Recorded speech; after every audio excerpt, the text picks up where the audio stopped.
Hello everyone, welcome to star education YouTube channel. Star education YouTube ચેનલમાં આપ સૌનું ખૂબ ખૂબ સ્વાગત છે. આજનો જે વિડીયો છે એમાં આપણે ચર્ચા કરશું 7મી મેના તમામ મહત્વના કરંટ અફેર. સૌથી પહેલા તો આપણી ટેલિગ્રામ ચેનલ જોઈન કરી લેજો. સ્ટાર એજ્યુકેશનની તમામ ઓફિશિયલ અપડેટ તમને આ ટેલિગ્રામ ચેનલમાં મળતી રહેશે. માત્ર ટેલિગ્રામમાં જઈ સર્ચ કરો સ્ટાર એજ્યુકેશન, આ પ્રકારે ટેલિગ્રામ ચેનલ મળી જશે. આ ઉપરાંત હવે આપણી એન્ડ્રોઇડ એપ્લિકેશન પણ અવેલેબલ છે. પ્લે સ્ટોરમાં જઈ માત્ર તમે સર્ચ કરો સ્ટાર એજ્યુકેશન, આ પ્રકારે આપણા ઓફિશિયલ લોગો વાળી તમને એન્ડ્રોઇડ એપ્લિકેશન પણ પ્લે સ્ટોરમાં જોવા મળશે. અને હવે તમે જે લોકોએ કોર્સ પરચેસ કરેલો છે એ દરેક સ્ટુડન્ટ છે એ મોટી સ્ક્રીનમાં વિડીયો લેક્ચર જોઈ શકશે. કમ્પ્યુટરમાં તમે લોગિન કરી શકશો. વેબસાઇટ વિઝિટ કરવાની stareducation.net.in. આ વેબસાઇટ વિઝિટ કરીને તમે કમ્પ્યુટરમાં તમારા જે એપ્લિકેશનના યુઝર આઈડી પાસવર્ડ છે સેમ યુઝર આઈડી પાસવર્ડથી તમે કમ્પ્યુટરમાં પણ લોગિન કરી શકશો. જે રીતનો એપ્લિકેશનનો યુઝર ઇન્ટરફેસ છે એવો જ તમને કમ્પ્યુટરમાં જોવા મળશે. શરૂ કરીએ હવે આજનો વિડીયો 7મી મેના કરંટ અફેર. સૌથી પહેલો ક્વેશ્ચન આજના વિડીયોમાં. તો સૌથી પહેલો ક્વેશ્ચન એવો છે કે હાલમાં જ સંતોષ ટ્રોફી આ જે ટુર્નામેન્ટ છે બરાબર એનું 2022નું ટાઇટલ કોણે જીતેલું છે. હાલમાં 2022માં સંતોષ ટ્રોફીનું આયોજન થયેલું હતું. તો આ સંતોષ ટ્રોફીનું ટાઇટલ છે એ કોણે જીતેલું છે? તો સૌથી પહેલા તો એ જણાવી દઉં કે સંતોષ ટ્રોફી છે બરાબર એ ફૂટબોલની રમત છે. કેની રમત છે? ફૂટબોલની ટુર્નામેન્ટ છે. સિમિલરલી આવી જ એક ટ્રોફી આવે છે વિજય હજારે ટ્રોફી. વિજય હજારે ટ્રોફી છે બરાબર એ ક્રિકેટની રમતની ટુર્નામેન્ટ છે. એવી જ રીતે રણજી ટ્રોફી આવે છે બરાબર. આ રણજી ટ્રોફી છે એ પણ ક્રિકેટની રમતની ટુર્નામેન્ટ છે બરાબર. તો આટલી ટુર્નામેન્ટ આપણે આમાંથી યાદ રાખશું. હવે સંતોષ ટ્રોફીની વાત આવી તો ફૂટબોલની ટુર્નામેન્ટ છે અને આનું ટાઇટલ જીતેલું છે કેરલે. તો ઓપ્શન બી અહીંયા આપણો આન્સર થશે. આનું આયોજન ક્યાં થયું એવું પૂછે તમને, તો આનું આયોજન પણ છે એ કેરળમાં થયેલું હતું. ક્યાં થયેલું હતું? કેરળમાં બરાબર. તો આ ખાસ યાદ રાખશું. આમાંથી આયોજન પણ કેરળમાં થયેલું છે, વિજેતા પણ કેરળ બનેલું છે. તો સંતોષ ટ્રોફી 2022નું ટાઇટલ પણ મેળવેલું છે, કેરળે મેળવેલું છે. એક ક્વેશ્ચન તમને એવો પૂછે આમાં કે ભાઈ આમાં ફાઇનલમાં કેરળે કોને હરાવેલું? તો ફાઇનલમાં હરાવેલું પશ્ચિમ બંગાળને. પશ્ચિમ બંગાળને હરાવી કેરળે આ સંતોષ ટ્રોફીનું ટાઇટલ જીતેલું, જે એક ફૂટબોલની રમતની ટુર્નામેન્ટ છે. અચ્છા, એક ક્વેશ્ચન એવો પણ પૂછાઈ શકે કે આ સંતોષ ટ્રોફીનું 2022ના રોજ કેટલામું સંસ્કરણ હતું? તો કેટલામું સંસ્કરણ હતું? 75મું સંસ્કરણ હતું. તો એટલા અગત્યના પોઈન્ટ આપણે આ ટોપિકમાંથી યાદ રાખવાના થાય. બાકી થોડીક અગત્યની ટુર્નામેન્ટ કહી દઉં તમને તો આઈસીસી મહિલા ક્રિકેટ કપ હતો બરાબર. એ હમણાં જ હાલમાં જ યોજાયેલો હતો અને આનું ટાઇટલ પણ ઓસ્ટ્રેલિયાએ જીતેલું હતું. કોણે જીતેલું હતું? ઓસ્ટ્રેલિયાએ. પુરુષ અને મહિલા બંનેમાં આ ટાઇટલ છે આ વર્ષે કોણે જીતેલું છે? ઓસ્ટ્રેલિયાએ જીતેલું છે બરાબર. તો ખાસ યાદ રાખીશું આઈસીસી ટુર્નામેન્ટ છે બરાબર. જે વુમન્સ ક્રિકેટ કપ અથવા તો મેન્સ ક્રિકેટ કપની વાત કરીએ તો બંનેમાં આ ટાઇટલ પણ જીતેલું છે, તો કે ઓસ્ટ્રેલિયા જીતેલું. હાલમાં જ આનું આયોજન પણ થયેલું છે. છેલ્લા 2-3 મહિનાની અંદર જ આ બંને ટુર્નામેન્ટ યોજાયેલી છે. ચાલો એના પછી નેક્સ્ટ ક્વેશ્ચન છે ખેલો ઇન્ડિયા યુનિવર્સિટી ગેમ્સ 2022 એમાં કઈ યુનિવર્સિટીએ પ્રથમ સ્થાન પ્રાપ્ત કરેલું છે? ખેલો ઇન્ડિયા યુનિવર્સિટી ગેમ્સ છે બરાબર. હવે આનું સમાપન થઈ ગયું છે બરાબર. અને આમાં મેડલ ટેબલમાં પહેલા ક્રમે કઈ યુનિવર્સિટી રહી છે? ક્વેશ્ચન એવો છે. મેડલ ટેબલમાં પહેલા ક્રમે છે જૈન યુનિવર્સિટી બરાબર. તો ઓપ્શન સી અહીંયા આપણો આન્સર થાય. જૈન યુનિવર્સિટી છે એ આમાં પહેલા ક્રમે છે. તો ખેલો ઇન્ડિયા યુનિવર્સિટી ગેમ્સ છે બરાબર. એમાં પ્રથમ સ્થાન પર કોણ રહ્યું છે? તો કે જૈન યુનિવર્સિટી. જૈન યુનિવર્સિટી છે એને 20 ગોલ્ડ મેડલ મળેલ છે. કુલ કેટલા ગોલ્ડ મેળવેલ છે? તો કે 20 ગોલ્ડ, 7 સિલ્વર અને 5 બ્રોન્ઝ મેડલ મેળવેલા છે બરાબર. તો ખાલી પહેલો ક્રમ છે એના બધા મેડલ આપણે યાદ રાખીએ. બાકી બીજા ત્રીજા માટે એટલું બધું અગત્યનું નથી. બીજા ક્રમ ઉપર લવલી યુનિવર્સિટી રહેલી છે બરાબર. અને ત્રીજા ક્રમ ઉપર છે પંજાબ યુનિવર્સિટીને સ્થાન મળેલું છે. તો પહેલા ક્રમ ઉપર કોણ છે? તો કે જૈન યુનિવર્સિટી. ખેલો ઇન્ડિયા યુનિવર્સિટી ગેમ્સ પરીક્ષા માટે અગત્યનું છે. અહીંથી ક્વેશ્ચન 100% આવશે. આયોજન ક્યાં થયું એવું પણ પૂછશે તમને. તો આયોજન થયેલું છે કર્ણાટકના બેંગ્લોરમાં.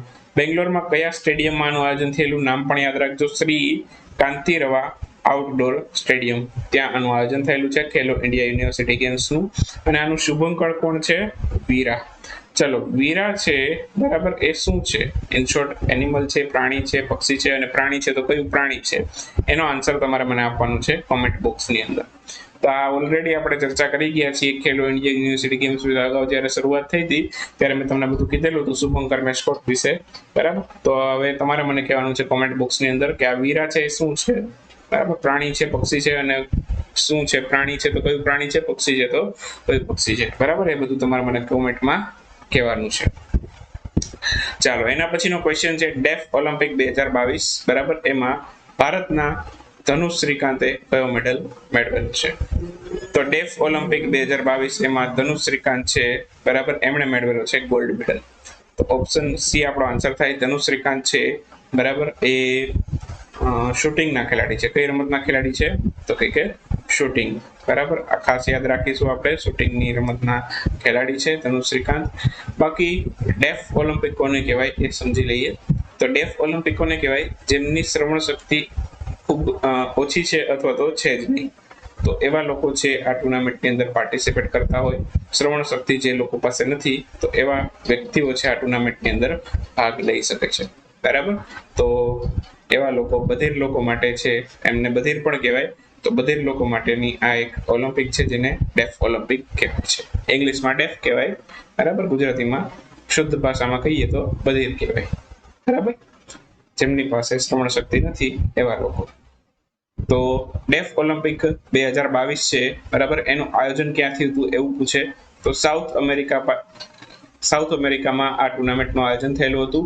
અને આ ટુર્નામેન્ટનું આયોજન છે ડિસેમ્બર 2021માં થવાનું હતું, પરંતુ COVID-19 ની પરિસ્થિતિઓના કારણે છે આ ટુર્નામેન્ટ મોકૂફ રહી અને હવે પછી મે મહિનામાં આનું આયોજન કરવામાં આવેલું છે. તો અત્યારે ધનુષ શ્રીકાંતે ગોલ્ડ મેડલ મેળવી લીધો છે. શૂટિંગની રમતના ખેલાડી છે. 10 મીટર એર રાઇફલમાં એમણે આ ગોલ્ડ મેળવેલો છે, બરાબર. અને બાકી પ્રશ્ન એવો પણ પૂછે 2022ના રોજ ડેફ ઓલિમ્પિક છે એનું કેટલામું સંસ્કરણ છે? તો ડેફ ઓલિમ્પિકનું 24મું સંસ્કરણ છે. હવે કદાચ તમને પરીક્ષામાં અહીંયા ડેફ ઓલિમ્પિક 2021 જોવા મળે તો પણ મૂંઝાવાનું નહીં, કેમ કે આનું આયોજન 21માં થવાનું હતું અને હવે 22માં આનું આયોજન કર્યું છે. તો કોઈક જગ્યાએ આમાં 21 જોવા મળશે, કોઈક જગ્યાએ 22 જોવા મળશે, બરાબર. જેમ કેમ ટોક્યો ઓલિમ્પિક 2020-21 એવી રીતે જોવા મળતું હતું, સિમિલરલી આમાં પણ એ જ વસ્તુ છે, બરાબર. એટલે કોઈ ચિંતા કરવા જેવું નથી. કદાચ 21 આપેલું હોય તો પણ એ જ સ્પર્ધાની વાત થાય છે એવું સમજવું, બરાબર. ચાલો એના પછીનો ક્વેશ્ચન આવી ગયો છે આપણી સામે. ટાઈમ્સ હાયર એજ્યુકેશન THE એમના દ્વારા જાહેર કરવામાં આવેલી રેન્કિંગ પ્રમાણે કઈ યુનિવર્સિટી વિશ્વમાં પ્રથમ ક્રમ પર રહેલી છે? તો ટાઈમ્સ હાયર એજ્યુકેશનની આ રેન્કિંગ છે અને એમાં વેસ્ટર્ન સિડની યુનિવર્સિટી છે જે ઓસ્ટ્રેલિયામાં આવેલી છે, આ પહેલા ક્રમ પર રહેલી છે. તો ટાઈમ્સ હાયર એજ્યુકેશનની આ રેન્કિંગ છે જેમાં યુનિવર્સિટીની આ રેન્કિંગ જાહેર કરવામાં આવેલી છે, જેમાં વેસ્ટર્ન સિડની યુનિવર્સિટી છે જે કયા દેશની છે? ઓસ્ટ્રેલિયાની છે. એને આમાં પહેલું સ્થાન પ્રાપ્ત થયું છે. બીજા ક્રમ ઉપર કઈ છે? અમેરિકાની એરિઝોના સ્ટેટ યુનિવર્સિટી છે, બરાબર, એ આમાં બીજા ક્રમ ઉપર છે. ત્રીજા ક્રમ ઉપર વેસ્ટર્ન યુનિવર્સિટીને સ્થાન મળેલું છે જે કેનેડામાં આવેલી છે. કેનેડાની વેસ્ટર્ન યુનિવર્સિટી એ ત્રીજું સ્થાન પ્રાપ્ત કરે છે. બીજા ક્રમ પર એરિઝોના સ્ટેટ યુનિવર્સિટી અને પહેલા ક્રમ પર કોણ છે? ઓસ્ટ્રેલિયાની વેસ્ટર્ન સિડની યુનિવર્સિટી. અચ્છા, હવે ભારતની વાત કરીએ. ભારતની કુલ કેટલી યુનિવર્સિટીને આમાં સ્થાન મળેલું છે? તો ભારતની આમાં કુલ 64 યુનિવર્સિટીને સ્થાન મળેલું છે અને કુલ આની અંદર 300 યુનિવર્સિટીનો સમાવેશ કરવામાં આવેલો હતો. આ જે ટાઈમ્સ હાયર એજ્યુકેશનની રેન્કિંગ છે એમાં કુલ 300 યુનિવર્સિટીને સ્થાન આપવામાં આવેલું હતું. 300 માંથી ભારતની કેટલી હતી? ભારતની હતી 64. અને સૌથી વધુ કોઈ દેશની યુનિવર્સિટી હોય તો એવા વિશ્વના દેશોમાં ભારત કેટલામાં ક્રમ પર છે? ચોથા ક્રમ પર. ભારતની સૌથી વધુ યુનિવર્સિટી જો આ રેન્કિંગની અંદર સામેલ થઈ હોય તો એવા દેશોની અંદર છે ભારત આમાં ચોથા ક્રમ પર આવે છે, બરાબર. તો ખાસ આટલા પોઈન્ટ આપણે આમાંથી યાદ રાખીશું. ચાલો એના પછીનો ક્વેશ્ચન છે હાલમાં જ સૌથી વધુ ક્રિપ્ટોકરન્સીની રેન્કિંગ અથવા તો ક્રિપ્ટોકરન્સી ધરાવનાર દેશોની રેન્કિંગ એમાં કયો દેશ છે પ્રથમ ક્રમ પર રહેલો છે? તો સૌથી વધુ ક્રિપ્ટોકરન્સી ધરાવનાર દેશો છે એમાં અમેરિકા છે એ પહેલા ક્રમે છે. તો ઓપ્શન ડી આપણો આન્સર હશે. ભારતનો ક્રમ પૂછે તો ભારત છે 21મા ક્રમ પર છે, બરાબર. આ ખાસ યાદ રાખીશું. ભારત 21મા ક્રમ પર છે અને પહેલા ક્રમ પર કોણ છે? અમેરિકા. સૌથી વધુ ક્રિપ્ટોકરન્સી ધરાવનાર દેશોની રેન્કિંગ જાહેર કરવામાં આવેલી છે હાલમાં જ અને આમાં પહેલા ક્રમ પર છે અમેરિકાને સ્થાન મળેલું છે. પહેલા ક્રમ ઉપર અમેરિકા છે, બીજા ક્રમ ઉપર યુકે છે, ત્રીજા ક્રમ ઉપર જર્મની છે અને ચોથા ક્રમ ઉપર જાપાન છે. ભારતનું સ્થાન આમાં કેટલામું છે તો કે 21મું. બસ આટલા પોઈન્ટ યાદ રાખો, ઘણું થઈ ગયું. ચાલો હવે એના પછી ચર્ચા કરીએ ક્વિક ન્યૂઝની. ક્વિક ન્યૂઝમાં સૌથી પહેલો ક્વેશ્ચન આજના વિડીયોનો. તો ક્વિક ન્યૂઝમાં પણ અત્યારે 10 થી 12 પ્રશ્નો છે આપણે સ્ટડી કરવાના છીએ. તો એટલા ક્વિક ન્યૂઝ પણ તમારી માટે અગત્યના છે. ડાયરેક્ટલી ક્વેશ્ચન આવી જાય છે. જીપીએસસી જેવી પરીક્ષાઓમાં પણ અહીંયા ક્વિક ન્યૂઝમાંથી ક્વેશ્ચન આવતા હોય છે. તો સૌથી પહેલો ક્વેશ્ચન છે ઇન્ટરનેશનલ એસ્ટ્રોનોમી ડે અથવા તો આંતરરાષ્ટ્રીય ખગોળ વિજ્ઞાન દિવસ એની ઉજવણી ક્યારે કરવામાં આવેલી હતી? આ દિવસ છે ઇન્ટરનેશનલ એસ્ટ્રોનોમી ડે અથવા તો આંતરરાષ્ટ્રીય ખગોળ વિજ્ઞાન દિવસ. આ વર્ષની અંદર છે 2 વખત ઉજવાય, બરાબર. એક તો 2જી મેના રોજ ઉજવવામાં આવે આંતરરાષ્ટ્રીય ખગોળ વિજ્ઞાન દિવસ, અને એક ઉજવાય 26મી સપ્ટેમ્બરે. તો 26મી સપ્ટેમ્બરે પણ ઉજવાય છે અને 2જી મેના રોજ પણ ઉજવાય છે. હાલમાં વિશ્વ પોર્ટુગીઝ ભાષા દિવસની ઉજવણી ક્યારે કરવામાં આવેલી? વિશ્વ પોર્ટુગીઝ ભાષા દિવસની ઉજવણી છે એ પણ 2જી મેના રોજ કરવામાં આવી. 2જી મે આંતરરાષ્ટ્રીય ખગોળ વિજ્ઞાન દિવસ પણ હતો, 2જી મેના રોજ છે વિશ્વ પોર્ટુગીઝ ભાષા દિવસ પણ હતો, અને વર્લ્ડ ટુના ડે, ટુના એક પ્રકારની માછલી છે, વર્લ્ડ ટુના ડે પણ છે એ પણ 2જી મેના રોજ ઉજવાય છે.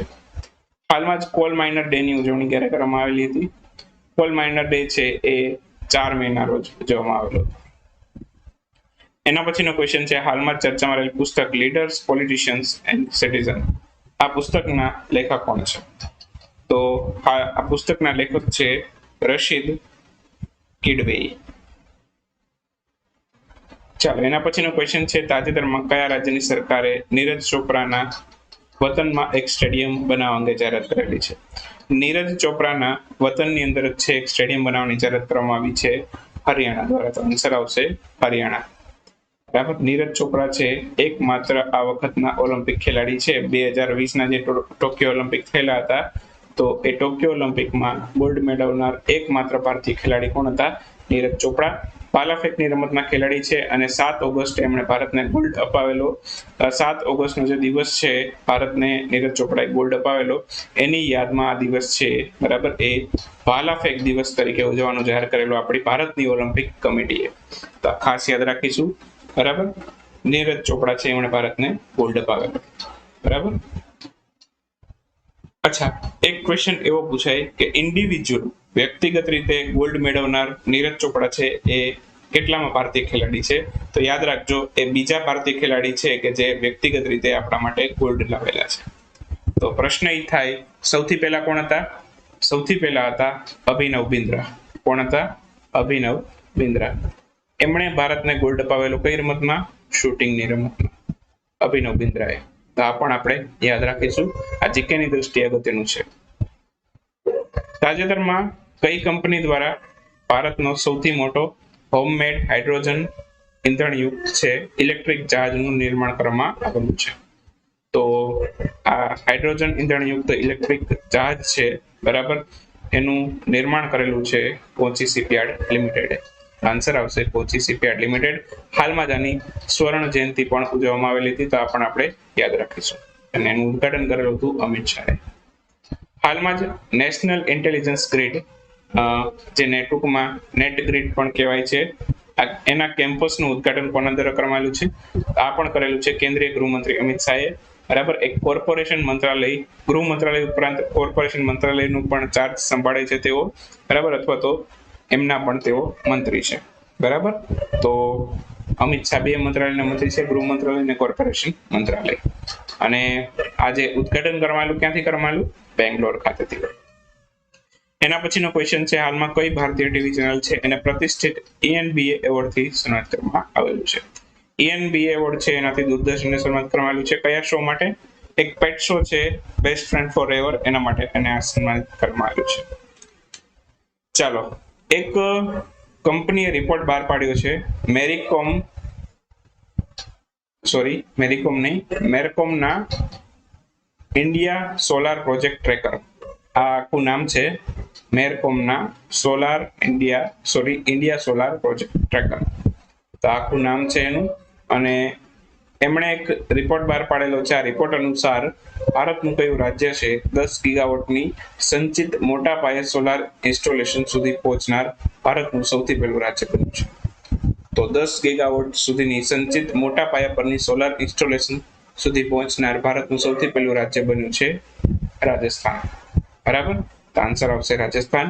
10 ગીગાવોટ સુધીનું સંચિત ઇન્સ્ટોલેશન કરી દીધું છે સોલાર. ઇન્ટરનેશનલ નો ડાયટ ડે 2022 ની ઉજવણી ક્યારે કરવામાં આવી હતી?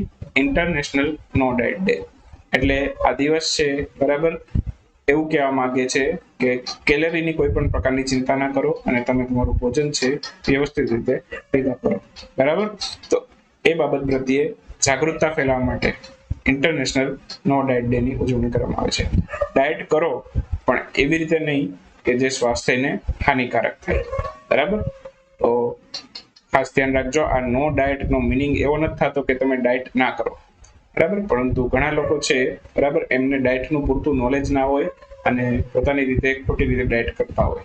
બરાબર, એકચ્યુઅલમાં આપણી બોડીને કેલરીઝની જરૂર હોય છે, બરાબર, પરંતુ આપણી અમુક એજ સુધી છે, બરાબર, આપણે એ કેલરી છે એની જરૂરિયાત પણ હોય છે. બરાબર, એટલે જરૂર હોય ત્યાં આપણે કેલરી લેવી પડે. બરાબર, કેલરી યુક્ત ખોરાક પણ ખાવો પડે. સો એટલા માટે છે, બરાબર, આ ઇન્ટરનેશનલ નો ડાયટ ડે એ પ્રોપર ડાયટ પ્રત્યે વ્યવસ્થિત રીતે નોલેજ આપવા માટે આ દિવસની ઉજવણી કરવામાં આવે છે. બરાબર, તો આ 6ઠી મેના રોજ ઉજવવામાં આવે છે. ક્યારે? 6ઠી મેના રોજ. બરાબર, તો ગઈકાલે હતો ઇન્ટરનેશનલ નો ડાયટ ડે. તાજેતરમાં ભારતનું કયું રાજ્ય ભારતની માત્ર ઓબ્ઝર્વેટરી અથવા તો એકમાત્ર ઓબ્ઝર્વેટરી બનાવવાનું આયોજન કરી રહ્યું છે જે રાજ્યની આદિવાસી વસ્તીના સ્વાસ્થ્ય ડેટા ઉપર ધ્યાન રાખશે? તો આ રાજ્ય છે ઓડિશા. ઓડિશા છે એ ટ્રાઇબલ લોકો માટે, બરાબર, એક ઓબ્ઝર્વેટરી બનાવશે જે આદિવાસી વસ્તીના સ્વાસ્થ્ય ડેટા ઉપર ધ્યાન રાખશે અથવા તો નિરીક્ષણ રાખશે. બસ, તો આજનો 7મી મેનો વિડીયો અહીંયા સમાપ્ત થાય છે. મળશું આવતીકાલે 8મી મેના વિડીયોમાં. ત્યાં સુધી રજા લેશું. આવજો, બાય બાય, ગુડ નાઇટ, શુભરાત્રી. Thank you for watching Star education.